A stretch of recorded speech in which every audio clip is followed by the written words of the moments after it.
हरे कृष्ण। इस समय हम सुन रहे हैं श्रीमद् भागवत पुराण से भगवान श्री कृष्ण की दिव्य लीलाओं का वर्णन। और ये वे लीलाएं हैं जो द्वारिका में घटित हुई थी। आज हम आपके सामने एक और श्रीमद् भागवत से विशेष कथा लेकर आए हैं, उसका प्रारंभ करते हैं। भगवान श्री कृष्ण की नगरी द्वारिका में एक ब्राह्मण रहता था। एक बार उसकी पत्नी ने एक पुत्र को जन्म दिया, किंतु तत्काल ही उसकी मृत्यु हो गई। परंतु मृत्यु का यह सिलसिला यही नहीं रुका, बल्कि एक एक करके उस ब्राह्मण के 8 पुत्रों की अकस्मात ही मृत्यु हो जाती। किसी भी पिता के लिए अपने 8 पुत्रों की मृत्यु को सहन कर पाना कदापि संभव नहीं था। इसलिए वह ब्राह्मण हर बार अपने पुत्रों के मृत्यु होने पर उसका शव लेकर महाराज उग्रसेन के राज दरबार में चला आता।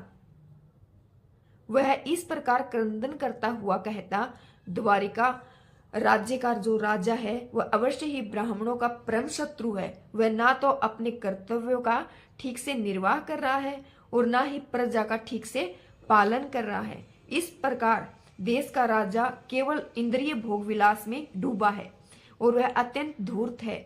ऐसे अयोग्य राजा के कारण प्रजा को इस तरह निर्धनता और निरंतर दुखों का सामना करना पड़ता है। इस राजा की वजह से ही मेरे सभी पुत्र अकाल मृत्यु को प्राप्त हो रहे हैं। अब की बार ब्राह्मणी ने 9वें पुत्र को जन्म दिया, परंतु उसकी भी वही गति हुई जो उसके भाइयों की हुई थी। वह भी जन्म लेते ही काल का ग्रास बन गया। इस बार जब ब्राह्मण अपने 9वें पुत्र का शव लेकर राज दरबार में आया और महाराज उग्रसेन को खरी खोटी सुनाने लगा, तो उस समय सूरवीर अर्जुन भी वहां उपस्थित थे। उस ब्राह्मण ने राज दरबार में प्रवेश करते ही महाराज उग्रसेन, श्री कृष्ण, बलराम जी, अनिरुद्ध, प्रद्युम्न जैसे महान वीर योद्धाओं को संबोधित करते हुए अनेक कटु वचन सुनाए। उस ब्राह्मण ने कहा कि श्री कृष्ण भी उसके पुत्र की रक्षा नहीं कर पाए। जब अर्जुन ने ये सारा वृतांत सुना तो उसने ब्राह्मण से कहा, हे विप्र, तुम इतने गौरवशाली क्षत्रिय कुल पर ये कैसा मिथ्या आरोप लगा रहे हो? क्या इस सभा में तुम्हें कोई भी ऐसा वीर दृष्टिगोचर नहीं हो रहा जो धनुष बाण उठाकर दूसरों की रक्षा करने का दिखावा कर सके? क्या तुम ये सोच रहे हो कि इस समय पृथ्वी पर कोई भी योग्य क्षत्रिय जीवित नहीं? क्या तुम्हारा ये मत है कि यहाँ उपस्थित क्षत्रियों की धमनियों में रक्त के स्थान पर पानी बह रहा है? यदि ऐसा है तो सुनो, मैं इस राज्यसभा में वचन देता हूँ कि तुम्हारी पत्नी एवं बच्चों की रक्षा मैं करूंगा। यदि मैं अपने वचन को पूरा करने में सफल नहीं हुआ तो सबकी उपस्थिति में अपना वचन भंग करने के पाप का प्रायश्चित करते हुए अग्नि में प्रवेश कर जाऊंगा और अपने प्राण त्याग दूंगा। ये मेरी अटल प्रतिज्ञा है। कुंती पुत्र अर्जुन की इस भयंकर गर्जना को सुनकर ब्राह्मण ने इस प्रकार कहा, अरे पार्थ, क्यों व्यर्थ के ढींगे हाँक रहे हो? इस सभा में उपस्थित श्री कृष्ण, बलराम और उनके पुत्र महान सूरवीर होते हुए भी काल से मेरे पुत्रों की रक्षा नहीं कर पाए, तो तुम भला क्या कर लोगे? एक बचकाने बच्चे की जैसी बातें मत करो। जो वचन तुमने दिया है उसे पूर्ण करना तुम्हारे बस की बात नहीं है। बस फिर क्या था?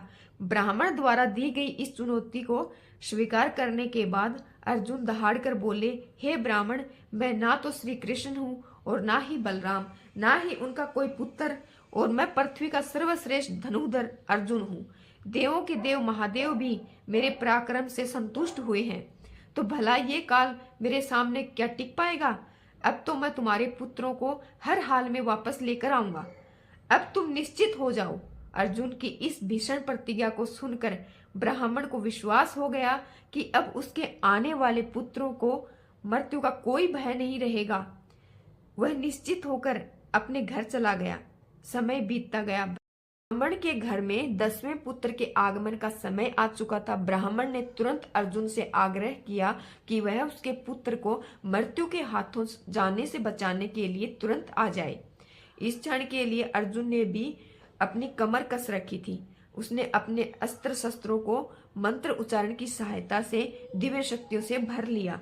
अपने हाथ में भगवान शिव द्वारा दिया गया पशुपतास्त्र तथा महान गांडीव धारण किया।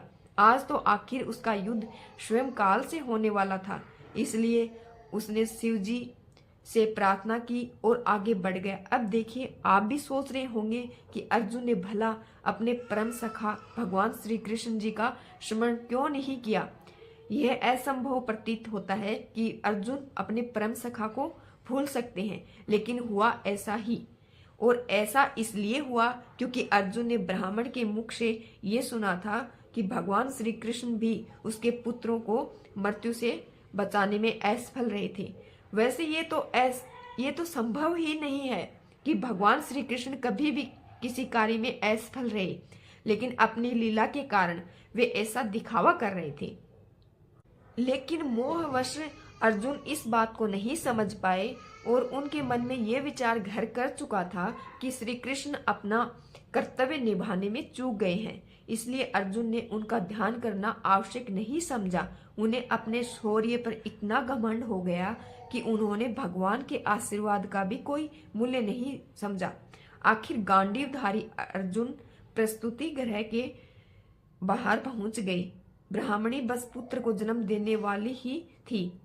ब्राह्मणी और उसके नवजात शिशु की रक्षा करने के लिए अर्जुन ने उस प्रस्तुति गृह को अपने मंत्रों से सुसज्जित बाणों से ढक दिया और फिर कुछ समय बाद ब्राह्मणी ने एक पुत्र को जन्म दिया। सारा वातावरण उस नन्हे शिशु की किलकारी से गूंज उठा। लेकिन ये क्या, कुछ क्षण रुदन करने के बाद वह बालक एकाएक मौन हो गया। देखते ही देखते अर्जुन द्वारा निर्मित बाणों का आवरण भी अचानक कहीं अदृश्य हो गया। आखिर ये सब क्या हो रहा था। ब्राह्मणी चित्कार करते हुए क्रंदन करने लगी। जिस बात का भय था आखिर वही हुआ। ब्राह्मण का 10वां पुत्र भी अब जीवित नहीं रहा। भगवान श्री कृष्ण थोड़ी ही दूरी पर खड़े होकर ये सब तमाशा देख रहे थे और दूसरी ओर अर्जुन ये सब देखकर आश्चर्यचकित रह गए। भला ये कैसे संभव है कि अर्जुन के बाणों में से उस नवजात शिशु के प्राण बाहर निकल आए हों। अर्जुन को भगवान शिव के जिन बाणों पर इतना गर्व था, इतना घमंड था, उसके किसी काम नहीं आए। अर्जुन की प्रतिज्ञा अब टूट चुकी थी। अब जैसा कि अर्जुन ने कहा था कि यदि वह अपनी प्रतिज्ञा पूरी ना कर पाए तो अग्नि में प्रवेश कर जाएंगे, तो क्या अर्जुन का जीवन काल बस इतना ही था? क्या आज सच में अग्नि में प्रवेश करके अपने प्राणों का त्याग देंगे? क्या श्री कृष्ण भगवान अपने गर्वित मित्र अर्जुन की सहायता करने के लिए आगे आएंगे? और ब्राह्मण के पुत्रों का क्या होगा? यदि आप इस रोचक कथा का आगे श्रवण करना चाहते हैं तो प्रतीक्षा कीजिए इस कथा के अगले भाग की।